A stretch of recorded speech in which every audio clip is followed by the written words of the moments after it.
Hola, mucho gusto. Mi nombre es Arturo Amorel Tabarrojes.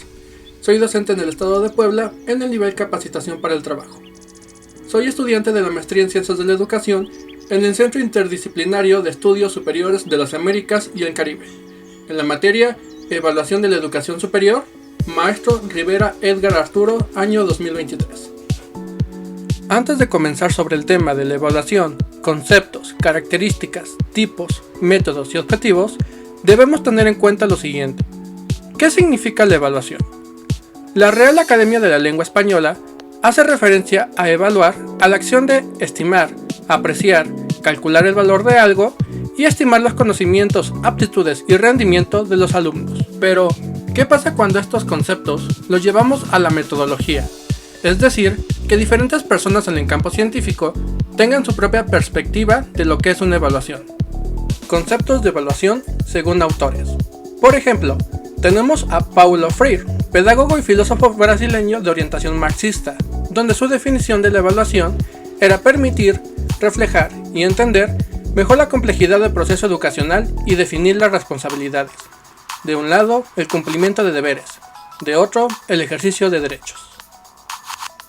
También tenemos Frida Díaz Barriga Arceo y Gerardo Hernández Rojas.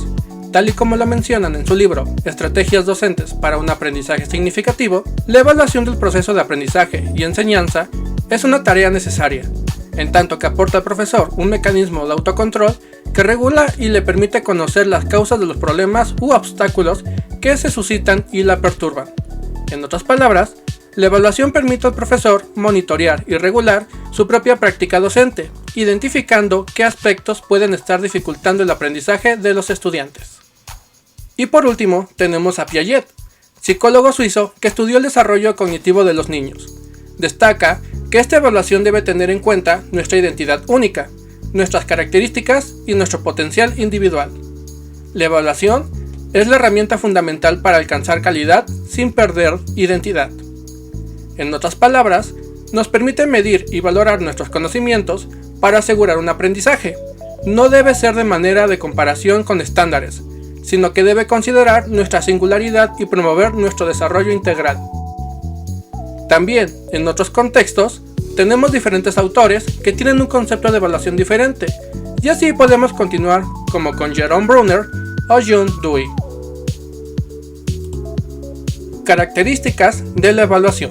Una característica es un rasgo que diferencia acciones de conceptos similares, y las características de una evaluación son varias. La intencionalidad. La evaluación se lleva a cabo con un propósito específico en mente, ya sea medir el nivel de los estudiantes, proporcionar retroalimentación, tomar decisiones educativas o mejorar el proceso de enseñanza y aprendizaje. Validez. Es decir, que debe estar alineada con los objetivos de aprendizaje y las competencias esperadas. Utilizan instrumentos y métodos apropiados para recopilar evidencia de manera confiable. Fiabilidad. La evaluación debe ser confiable, lo que implica que los resultados deben ser consistentes, criterios claros y estandarizados, para garantizar la consistencia de su aplicación. Objetividad. Minimizando la influencia de sesgos personales o subjetivos, se debe utilizar criterios claros, transparentes para la evaluación y se debe evitar la parcialidad o discriminación injusta. Flexibilidad. Debe adaptarse a las necesidades y características del área que se analiza. De ejemplo, no podemos evaluar un trabajo de química con metodologías de matemáticas. Debe tener en cuenta las diferencias individuales, permitir diferentes formas de demostrar el aprendizaje y utilizar una variedad de instrumentos y enfoques de evaluación. Retroalimentación. Debe proporcionar y ayudar a identificar fortalezas, áreas de mejora, proporcionar orientación y fomentar el desarrollo continuo del aprendizaje. Ya vi en lo que estoy mal, qué me hace falta, qué ya domino, y ahora me toca mejorar en los aspectos que identifiqué. Todas estas características deben suministrar los elementos para que el docente sea capaz de emitir un juicio de valor acerca del alumno, que describe en detalle sus logros y los aspectos sobre los que aún debe trabajar a fin de mejorar. Finalidades o propósitos generales de la evaluación. Se desprende lógicamente que una evaluación es para medir el desempeño de ciertos objetivos que fueron anotados con anterioridad y puede variar dependiendo del contexto, pero en aspectos generales sirve para medir el nivel o desempeño de un individuo, calificar en algún rango el trabajo, promover las actitudes, certificar los conocimientos que se adquirieron, incluso para tomar decisiones en situaciones de la vida real, además de que sirve como una herramienta para autoevaluarse como docente. Los tipos de evaluación. Existen diferentes metodologías de evaluación, y cada una es utilizada según el entorno y la finalidad lograda. Pero tenemos tres aspectos que destacan según su objetivo: su finalidad y función.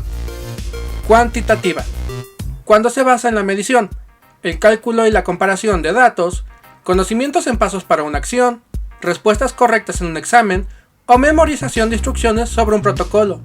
La suma de ciertos puntos logrará una calificación ya sea positiva o que se deba mejorar. Cualitativa, cuando se basa en la observación, el análisis y la interpretación de los datos.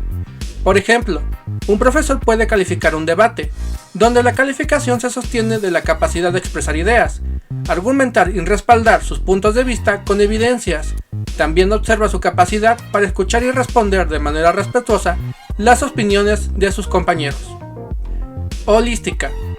Se considera al alumno como un todo y se evalúan sus competencias, actitudes, valores y habilidades.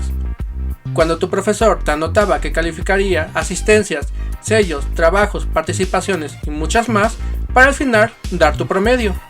De hecho, el modelo de evaluación iluminativa propuesto por Bartlett y Hamilton en 1972, en la primera conferencia de Cambridge, entre las características más resaltantes de este modelo, se encuentra que los estudios sobre evaluación deben comprender la tendencia holística. Características de la evaluación según los agentes evaluadores. ¿Quiénes y cómo pueden evaluar? Tenemos tres agentes principales. Evaluación del docente. Es realizada por el propio educador, quien diseña los instrumentos de evaluación, recopila los datos y proporciona retroalimentación a los estudiantes. Evaluación entre pares. Consiste en evaluar de manera que otros docentes o compañeros de clase obtengan diferentes perspectivas sobre su desempeño, promoviendo la colaboración e intercambio de ideas. Te lo he dicho, la palabra pollo no se escribe con Y. ¿Y si el pollo es griego, qué? Autoevaluación. Implica que los propios estudiantes reflexionen sobre su aprendizaje y realicen una evaluación de sus logros con la finalidad de promover la autorreflexión y la responsabilidad del estudiante en su proceso de aprendizaje. Características de la evaluación según el momento de aplicación y el objeto de evaluación. Quiere decir en qué momento se debe evaluar y cómo es. Evaluación diagnóstica. Se realiza al inicio de un proceso de enseñanza, para identificar el nivel de conocimientos, habilidades o actitudes previas, para así poder adaptar la enseñanza de manera adecuada, detectando sus necesidades y dificultades. Evaluación formativa. Se lleva a cabo durante todo el proceso para monitorear y retroalimentar el proceso de los estudiantes. Son los exámenes que normalmente te hacen al final de la unidad cuando ibas en la escuela. Su finalidad es brindar información continua y oportuna para mejorar el aprendizaje y la enseñanza. Evaluación sumativa. Se realiza al final de un periodo del tiempo de sector. Su finalidad es proporcionar una calificación o juicio sobre el desempeño global del estudiante. Su evaluación suele tener una función más decisiva, como calificar, promover o seleccionar a los estudiantes. Los ejemplos más claros son las tesis y los exámenes de proyecto, donde aplicas todo lo que aprendiste a lo largo de los estudios. En resumen, una evaluación tiene múltiples propósitos, como proporcionar información objetiva sobre el rendimiento, progreso y eficacia de un proyecto o individuo. En el contexto educativo, las evaluaciones permiten analizar el aprendizaje de los estudiantes, resultados e identificar áreas de mejora para ajustar las estrategias de enseñanza, lo que conlleva a mejorar las decisiones y optimizar procesos de aprendizaje, proporcionar retroalimentación que puede utilizarse para la mejora en diferentes contextos, contribuyendo así al desarrollo individual, institucional y social. Agradezco mucho el tiempo compartido conmigo. Espero que este video te haya sido de utilidad. Dejo mis datos de contacto para cualquier aclaración. Muchas gracias.